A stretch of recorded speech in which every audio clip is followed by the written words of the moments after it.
Oh, yeah. Then figure it out. Yeah.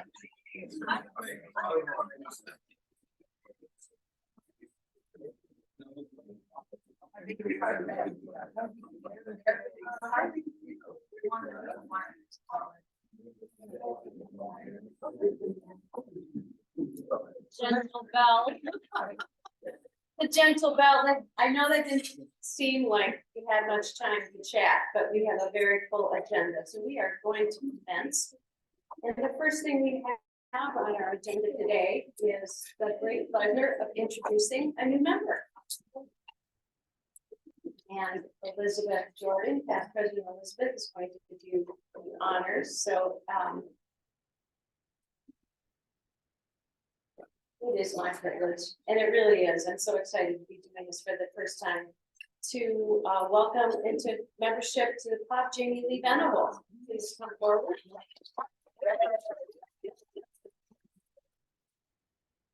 He was proposed by Elizabeth Jordan in good Rotary procedural detail. We've reviewed everything. She meets all the requirements of membership, and we're going to proceed to admit her today so that she can partake in full fellowship of Rotary.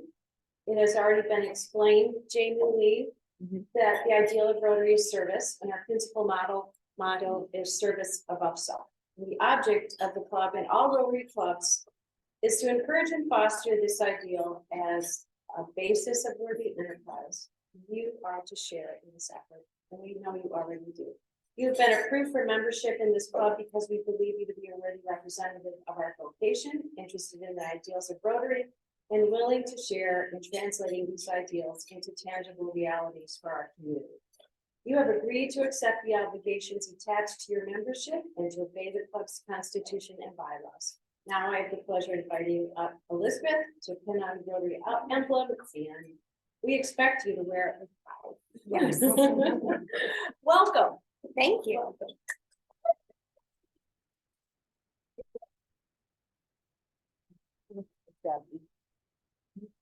Don't stop.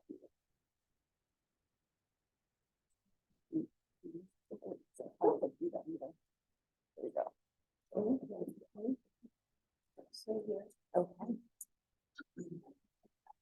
So this is an introduction that's been a few months in the making. 12. The day has come, and I'm very glad that it has. Jamie Lee is somebody that I have known for probably about 10 years since you first came to United Way. Yeah. And their office is right across the hall from mine, so we get to have those impromptu bathroom meetings. But you didn't come here to hear about that. We came to hear about Jamie Lee, her a little bit about her background, and of course I'm sure you'll get a chance to know her more personally over the next several weeks and months throughout all the different Rotary events. So she's been the vice president for the United Way of Denison County for the past 5 years, and as I said, has worked there for a total of 10, previously serving as the director of Community Impact. Before the United Way, Jamie Lee worked for Citizens Bank, not the one with the red ball, but the one with the green logo, as well as with the Michigan Nonprofit Association. So she has a lot of expertise in nonprofit organizations, and everything from board development to, gosh, we're there in the thick of the water crisis and in the COVID crisis. So, one of the people who has really put in the extra hours in order to try to meet the needs in our community as they she has served previously with the Flint Literacy Network as part of their steering committee, and is still part of New Paths on their board, which is very active in that part of our community. She currently lives in Davison. I know you've got three terrific children, and as a wonderful, dedicated mom that she is, she's going to have to very soon fly to go support one of them on your birthday. Yes. Yes. All right. It's her birthday today. Without any further ado, let's give Jamie Lee Venable one more round of applause. Thank you. Thank you. Thank you. We're very excited. I'm completing United Way as our corporate member, and I'm just the last one to get inducted because of my schedule. But hoping to be here more often, and I'm just very excited. So thank you. And sorry I have to leave for harvest party and a birthday. So it's all good stuff. Yes. Thank you.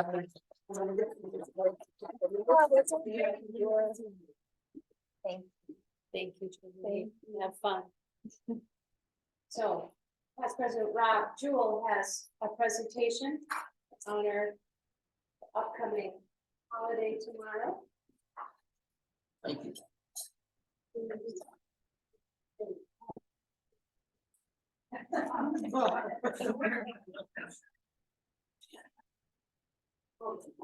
There are two slides for our endeavor.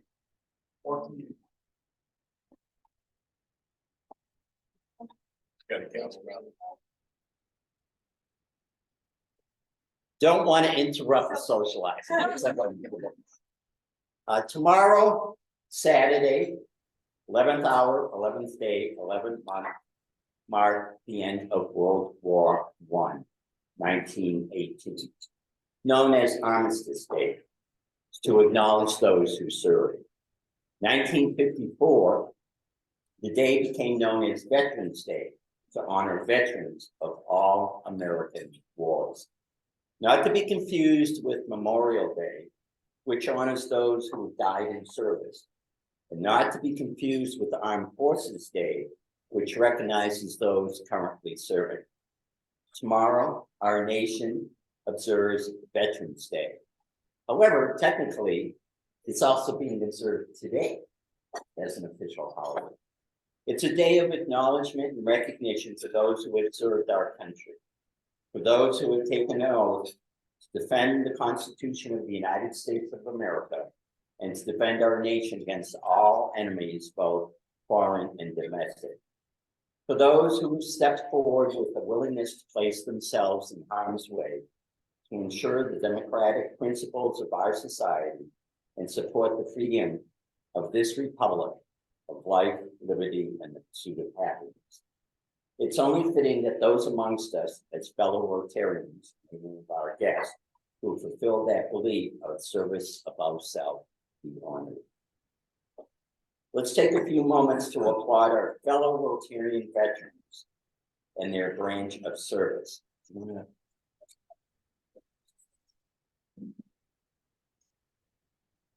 It has been our tradition. Usually, most people think a veteran is primarily a member of the armed forces, which is not necessarily the case. When I call you branch of service, please rise and be recognized. Those who have served in the Army.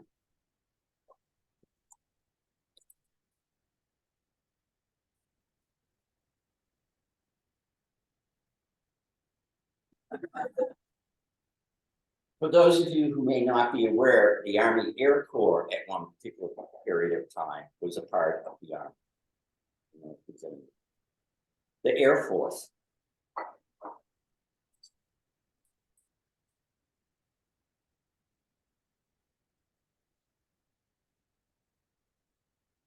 The Navy, and we should not forget the National Maritime Service and the Merchant Marine.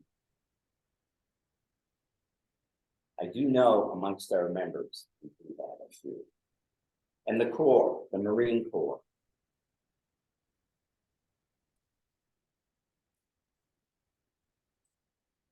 Those of you who may not be aware, today is of a special day within the Corps.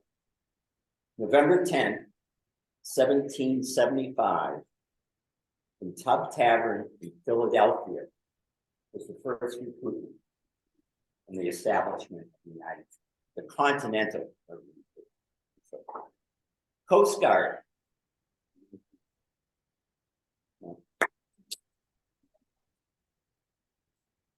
Couple of side items most people are not aware of. United States Public Health Service, the Uniform Services Division.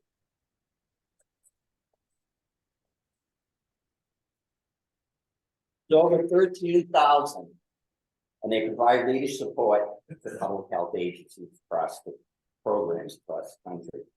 Also, the National Oceanic and Atmospheric Administration, the Commission Officer Corps.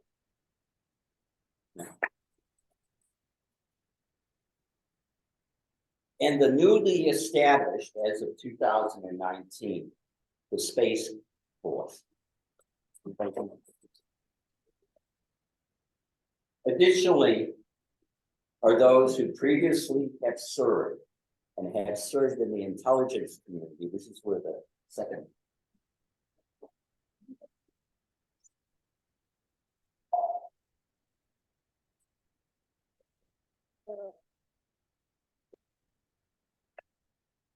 The others, who have previously served in the intelligence community. And as we've done in the past, due to national security reasons and related NDAs known as non-disclosure agreements, we understand if any of our members wish to remain anonymous.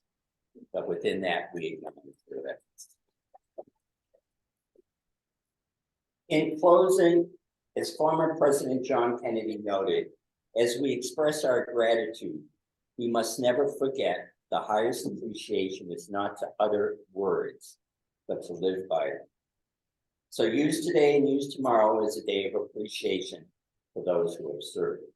And if you could put a little water in your glass and stand and join us in a salute to our veterans, our appreciation for your commitment, service above self, let it be so. Here. Thank you.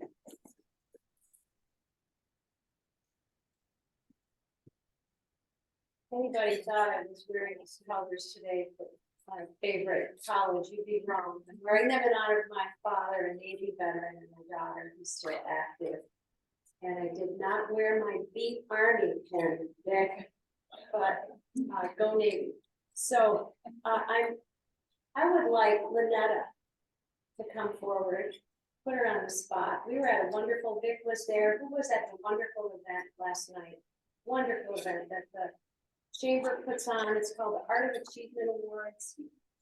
And we had a number of Rotarians recognized. Sloan Museum of Discovery, Todd Slisher got to this onto the stage. They were noted as Attraction of the Year.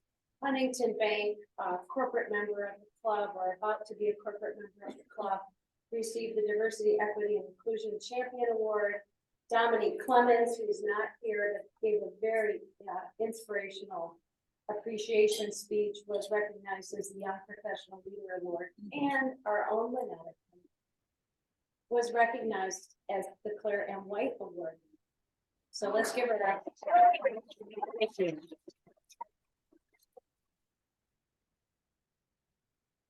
No, Lynetta, you're not finished.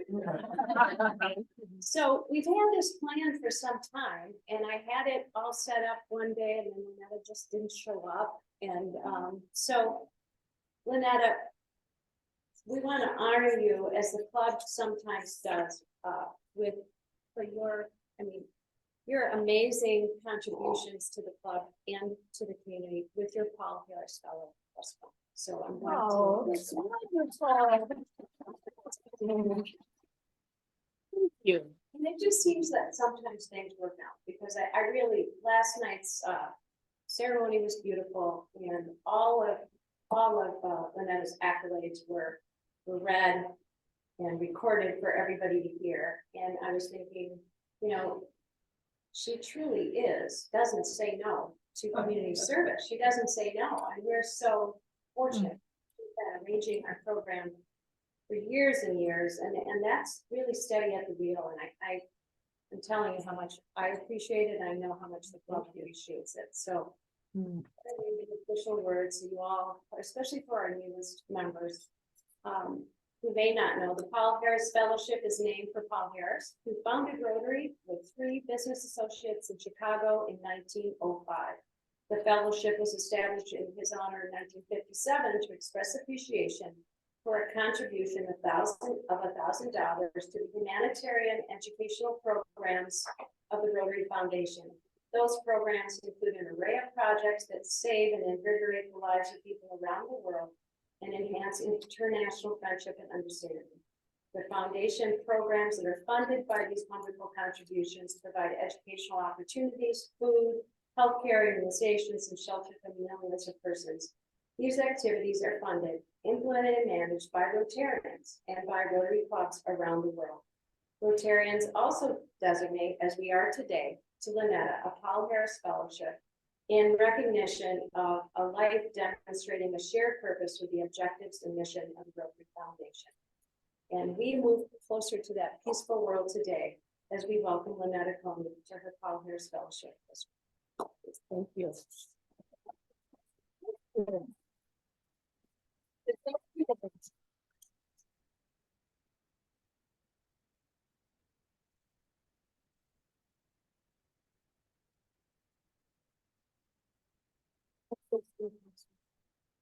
Yes, thank you so much. You know, this was. Cool, I live in my town. Okay.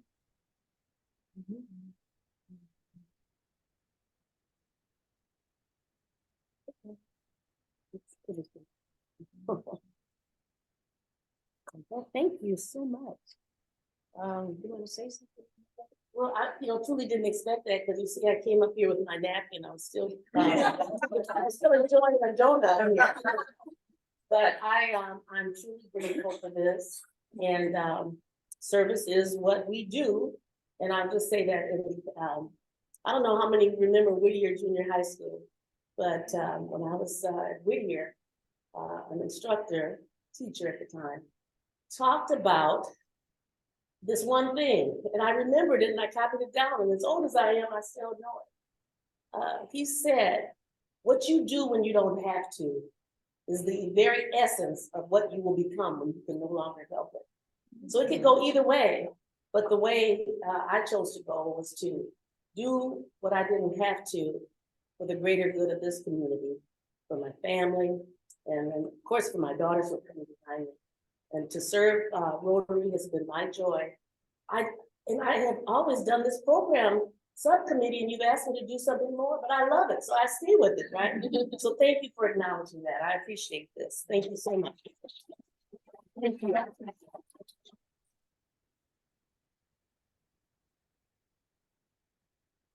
Just a couple of announcements before we get to our program. So we are not meeting again in November, but you do have to make a reservation to attend our annual economic forum. You have to read that newsletter or write these numbers down real quick. There's a link to go right to the reservation form. We hope we'll see you there and have a really great representation from our club. This is also, we've opened up, of course, to all Area 7 clubs. It's a great event to bring the community to, so bring friends and guests. And then December 21st is our networking holiday party. We're going to be at Soggy Bottom. We're gonna take over the side room there. We're asking you to get in the mode of the holiday and wear an ugly sweater. Bring a pair of mittens. We're going to be donating mittens to local shelters.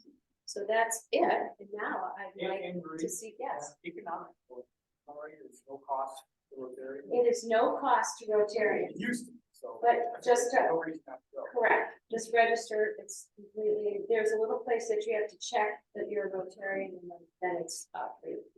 I mentioned that Jerry Bell needs our thoughts and prayers. His family is down with COVID. Does anybody have any other announcements, health and welfare of members? Okay. We do have friends, new friends here today. Joining Dallas is Cindy Johns with Church Now.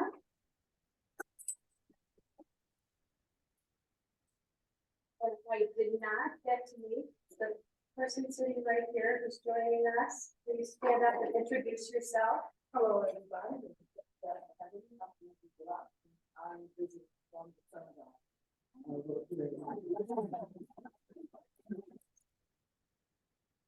Reg brought his favorite guest, Karen Wilkins. We're happy to have you here. Are there any other guests in the room that I missed? Yeah. Okay, wonderful. 50-50 raffle, Mike. You go out real slow.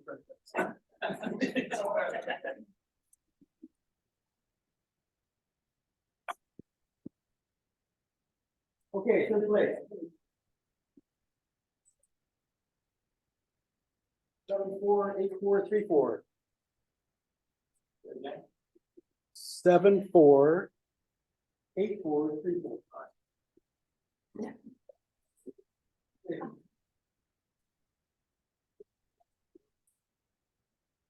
Okay, second place. 7-4-8-3-9-1. 7-4-8-3-9-1. Is that mine? No, I'm paying attention.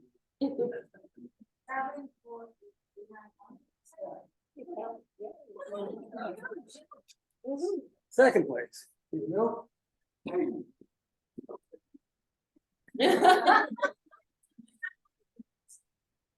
Okay, first place.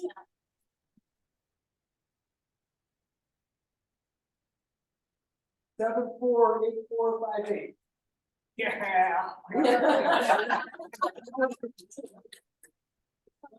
One time in your life, you're a winner. Thank you, sir. I appreciate it.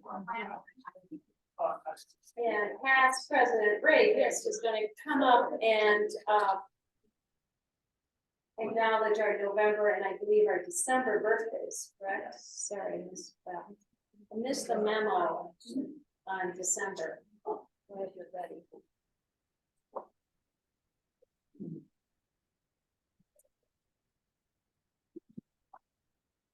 Good afternoon. I have birthdays for both November and December. And we're all grateful, just as David Smith admitted to us. For November, Lauren Coney on November 9th. Come forward, when I call you. Vicky Schultz on November 10th. Thomas Ayers on November 15th. Rodney Lantini, November 16th. Dawn Hilbert, November 16th. Jerry Hill, who's ill, November 19th. Gassan Saab, November 22nd. And Mark Schillinger, November 25th. We only had one. For December. And I'm doing December because we're not going to be in disability in December. December 1st, Dwayne Williams. December 1st, Jeremy Peters. December 3rd, Judge Beagle. December 3rd, Dick Schick.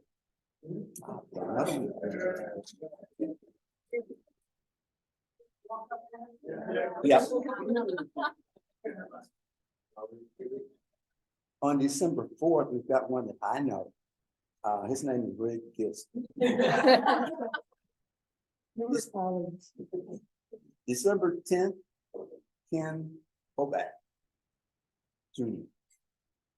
December 14th, Dominique Clemens. December 21st, Dick Kramer. December 22nd, Mark Lippincott. December 26th, Jack Miller Jr. December 29th, Liz Winston Williams. No, stay. And December 29th, Ed Fletcher. Okay, these are our birthday. We've got all four of these. Time to sing. Happy birthday.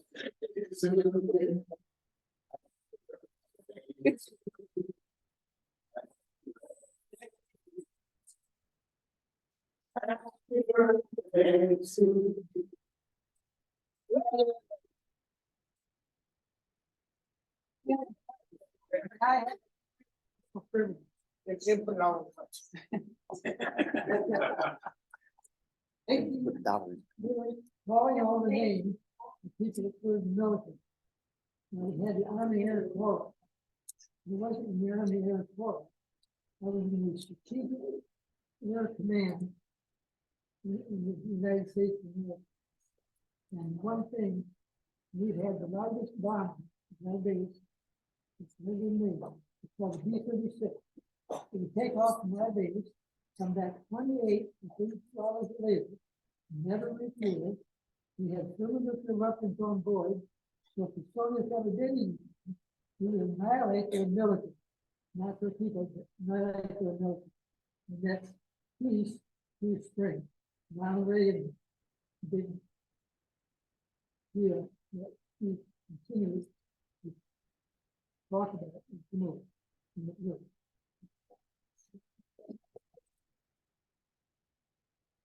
That's I'm gonna get this sorted. Since I had this privilege, I'm just putting in $1 for all 4. Thank you. Thank you. Elizabeth, would you join us again to do our introduction?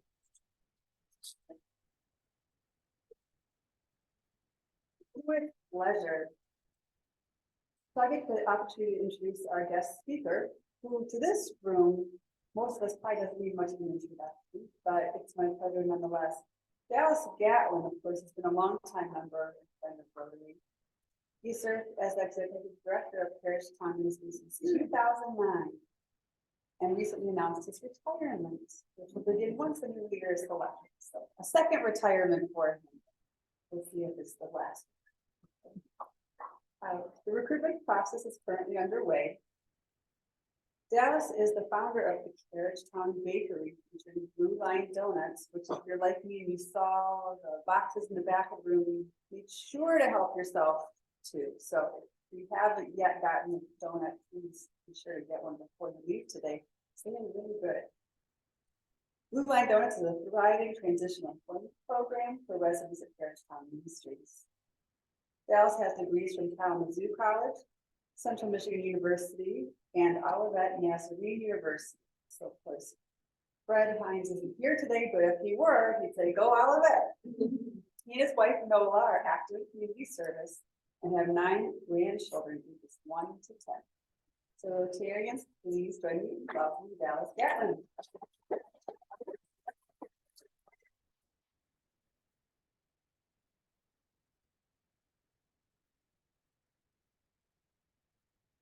We'll just unashamedly troubleshoot it.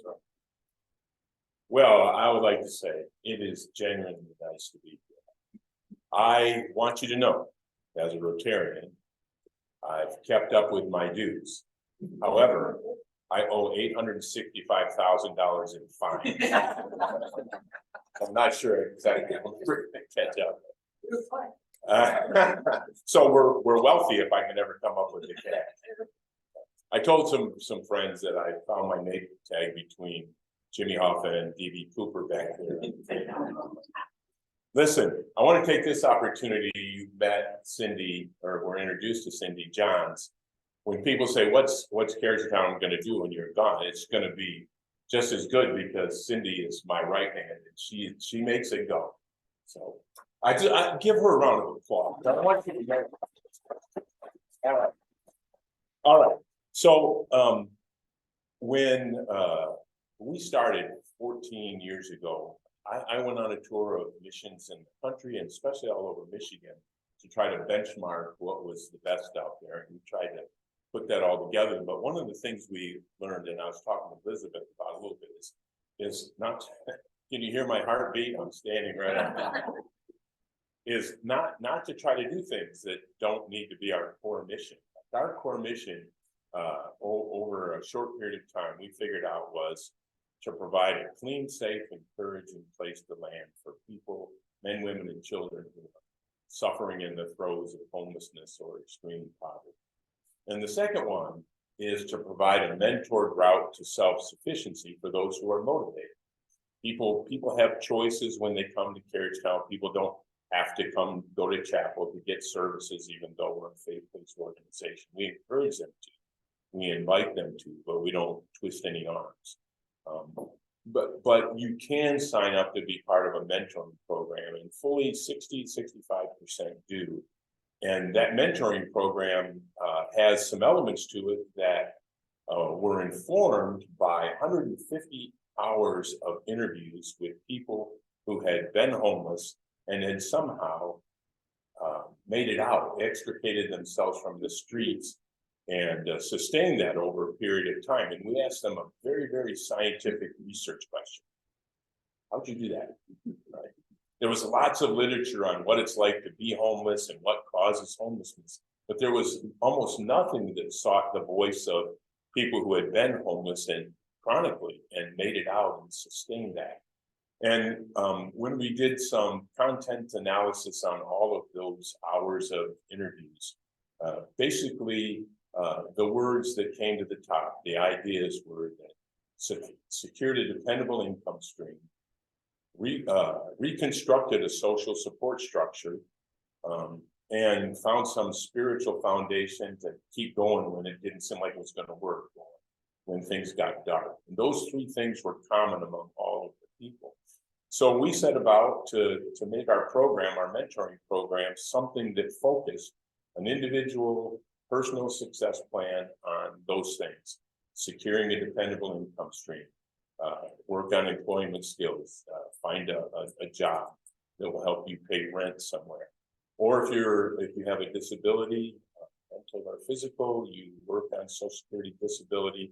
A name you know in the community, Brian Barkey has been a volunteer attorney who helps our people get through that process without taking any cut at the end.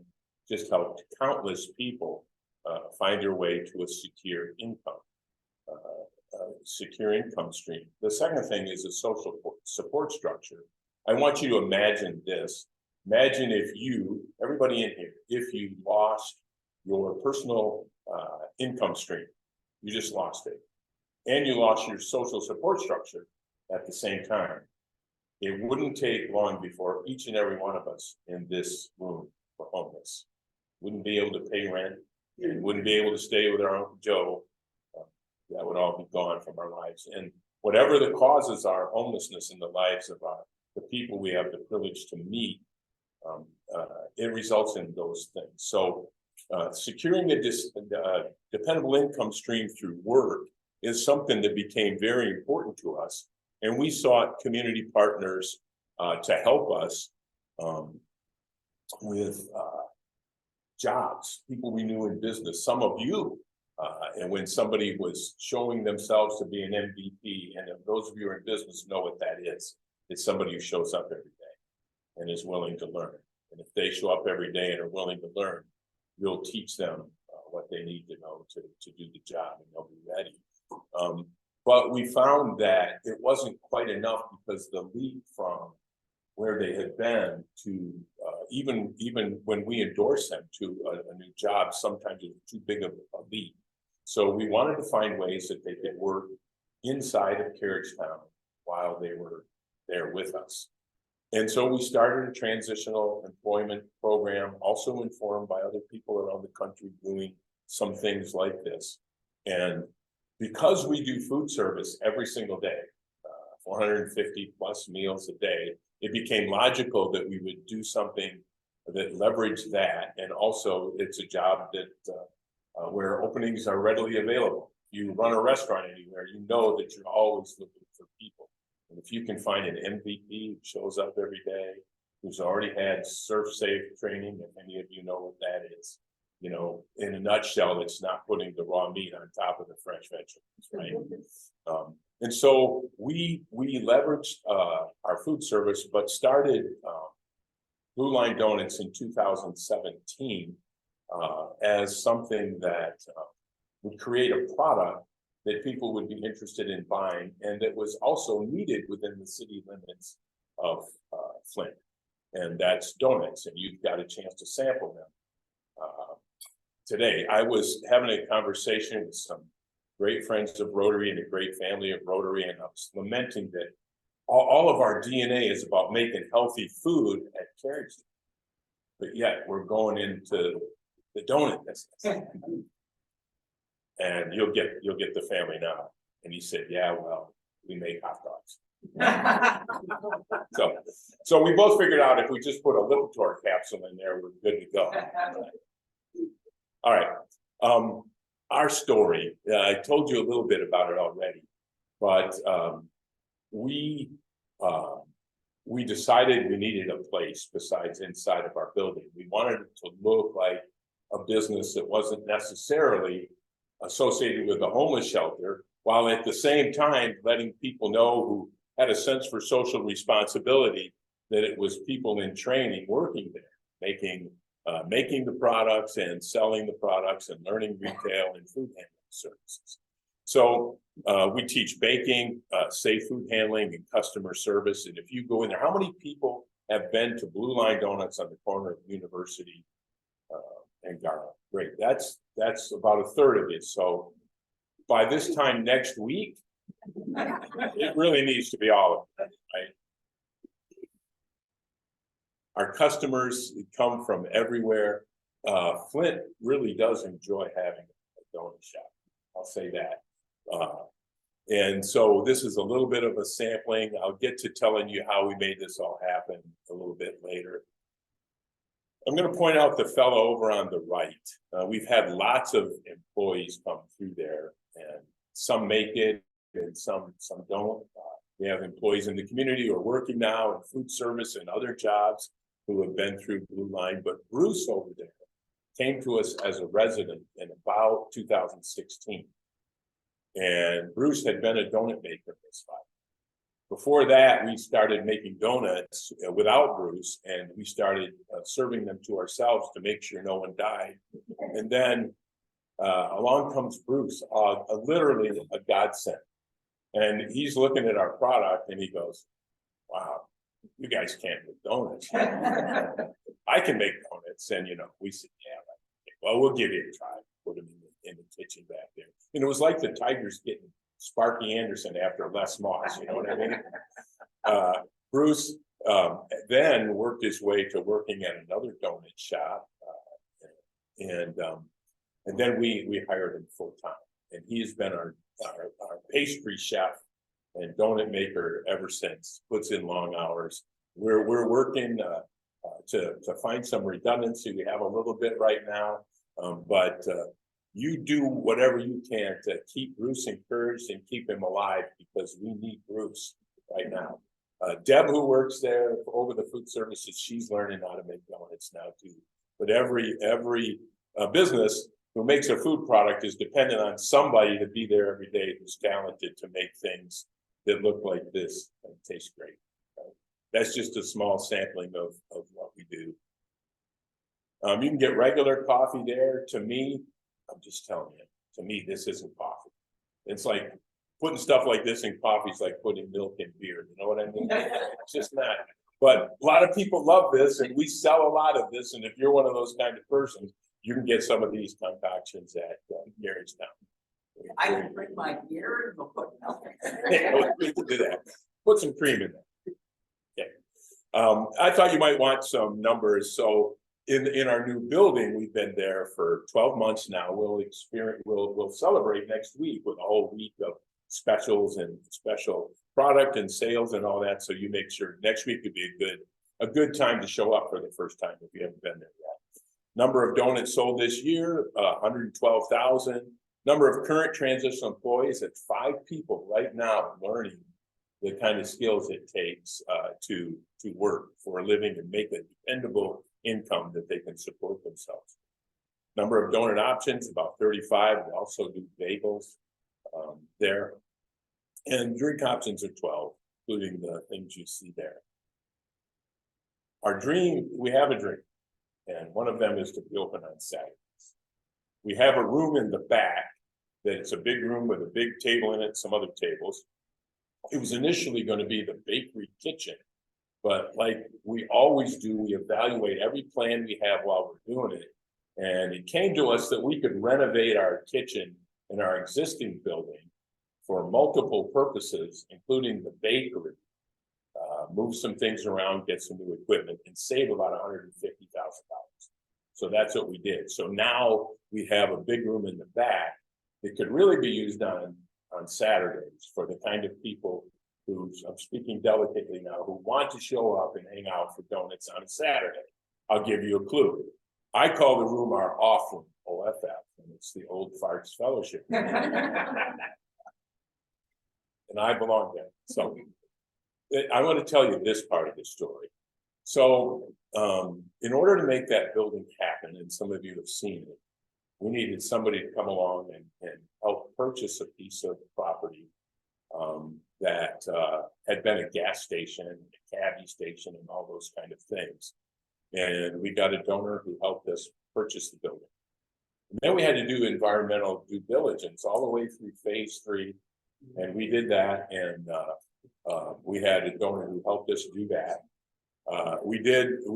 There's no contamination underground. And then Liz helped us with the architectural costs.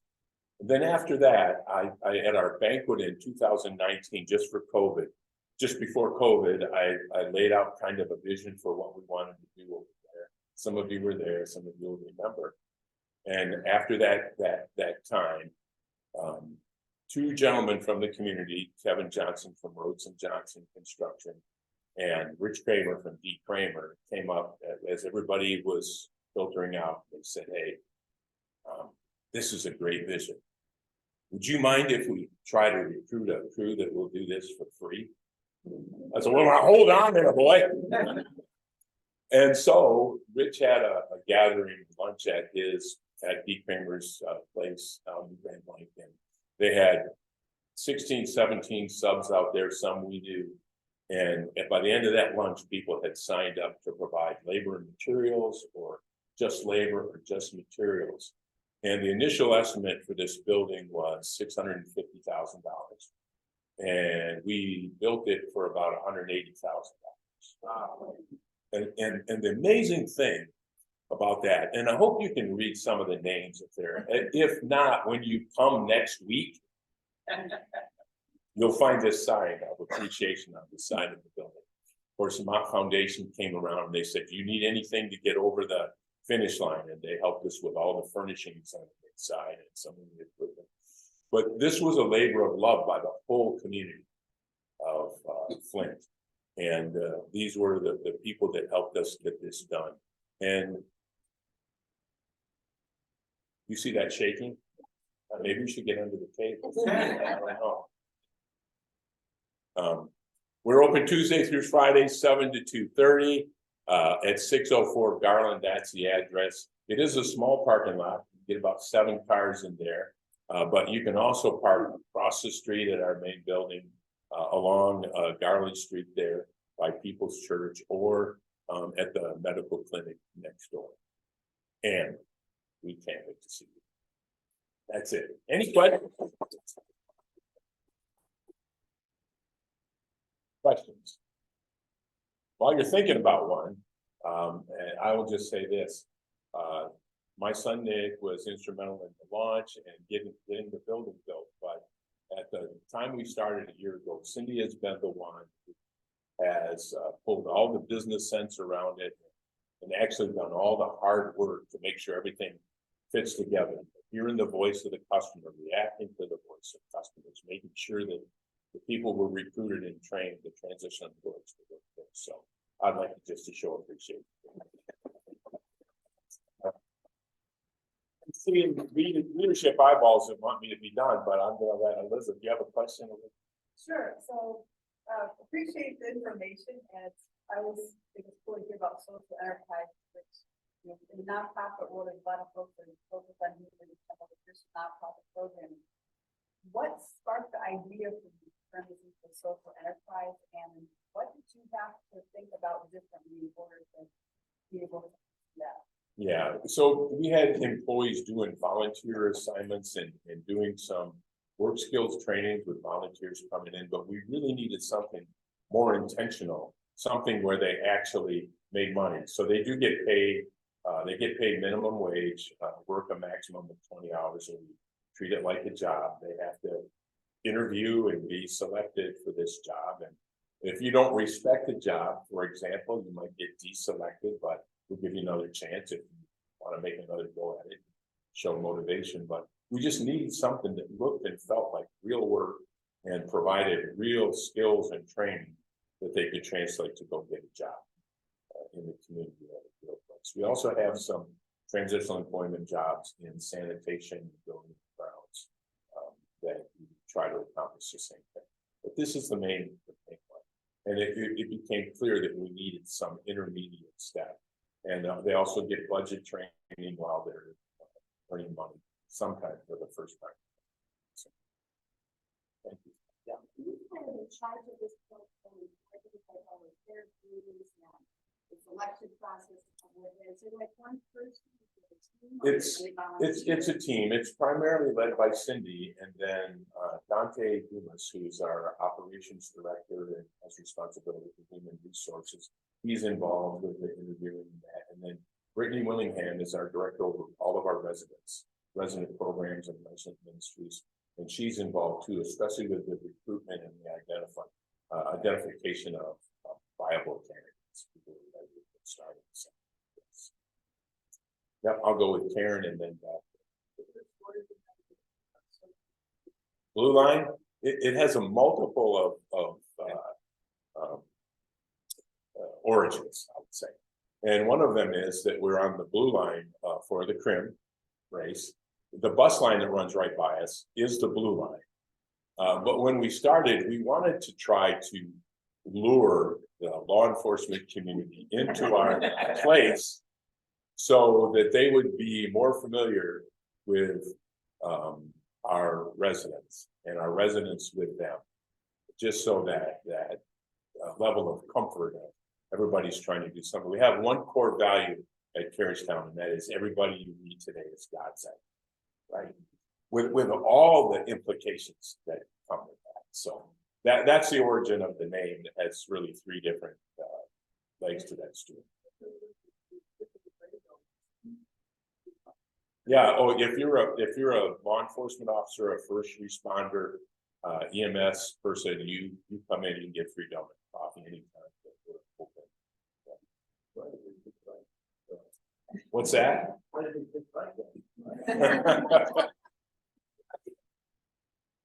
David, did you have a question? I do, and I know it's a big subject, but nobody cares. We talk about it all afternoon. But tell us the rest of the thinking behind the stuff. No, it's let's see. Time is a news on today.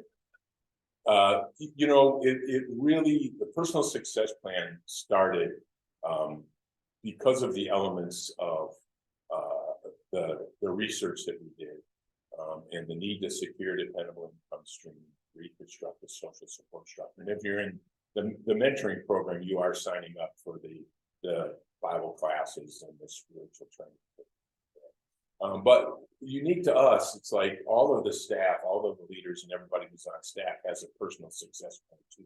I have one that I create every January and share it with the board and all the staff that addresses those elements, and especially knowing God, gaining knowledge and skills in your life. And it can be anything, learning to play the guitar, but also the last element is living productively. And that's, you know, learning to take care of yourself and by extension, other people who might be having an emergency.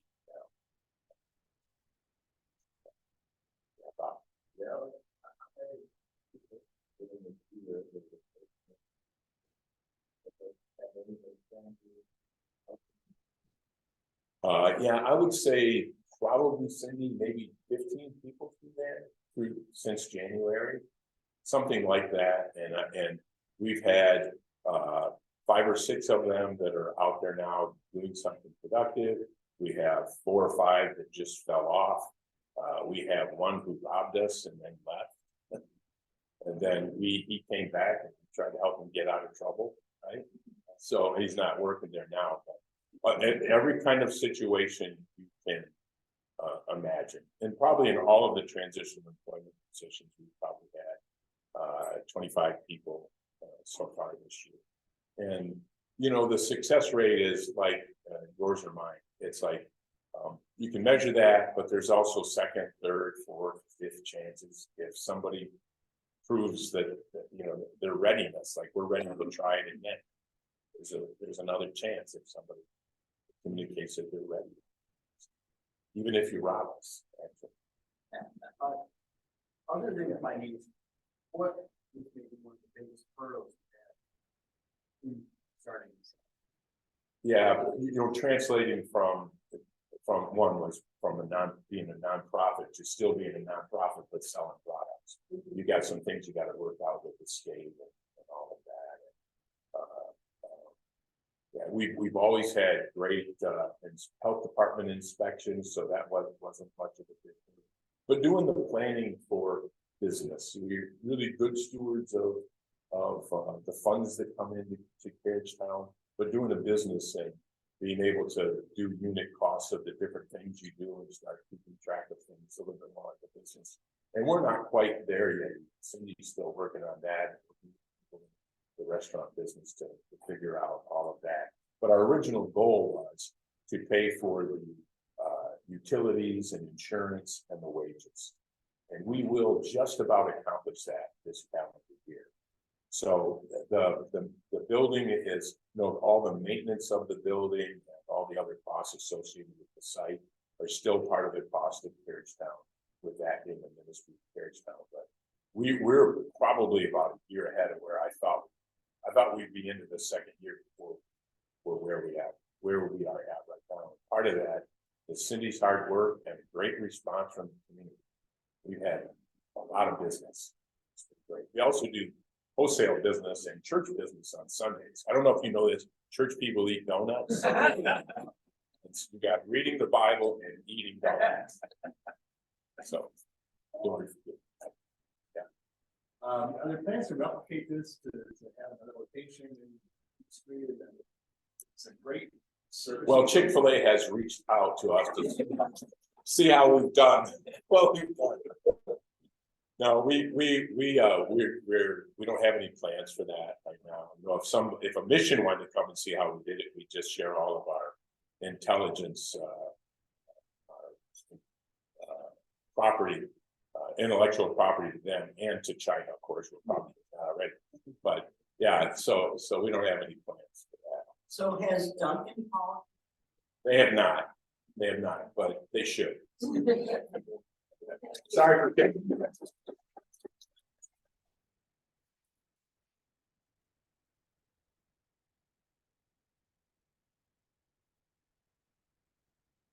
So Dallas, we've been here many times. There's a gift made in your name of honor to Rotary International to help with the eradication of polio. But I'm not sure. I know we were talking at our table, but I'd also like just a special honor to Dallas today for his life journey because he's retiring again. And I'm anxious to see what else he has planned after that, because I'm sure he has a plan. But we would like to honor Dallas today with Paul Harris.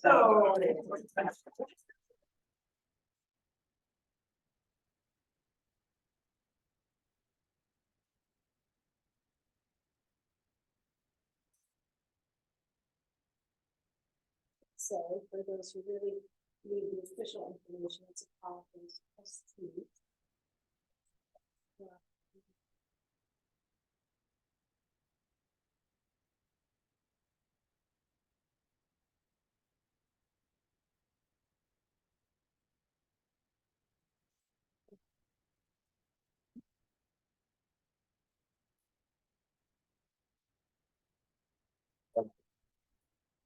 Thank you.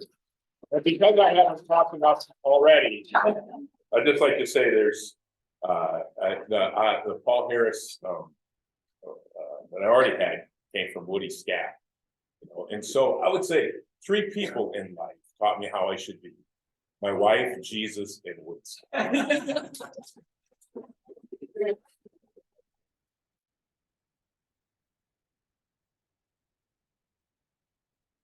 Number of people serving the club today, and I want to express my appreciation. Thank you, David, for standing in for Jerry today with our inspirational message, and Elizabeth for both introducing our speaker and our new member introduction. Lauren is here doing bulletin notes. Thank you very much. Terry, thank you for registration, and Vic for setup and takedown. Ray for helping us celebrate our birthday Rotarians. And we had Zoom hosts today. Ellen Eccles was joining us, and Ed Fletcher. Next week, just want to remind everybody, we are at the Court on Saginaw on Thursday at 5 o'clock. join us. We're gonna take over the back of the restaurant in that little jacuzzi area. We are not here for Thanksgiving, but Rob is always willing to throw a lunch party at White Horse with anybody who's interested in attending the White Horse Friday after Thanksgiving lunch. Raise your hand. Sorry, I'm able to join you. It's a family day. So folks, with that, wonderful meeting. Great to see all of you. We are adjourned. Right.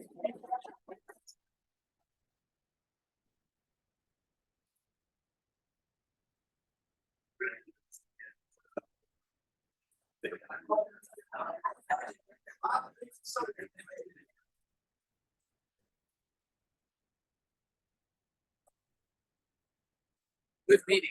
It was a Did good everything. meeting. Oh, we did a lot today.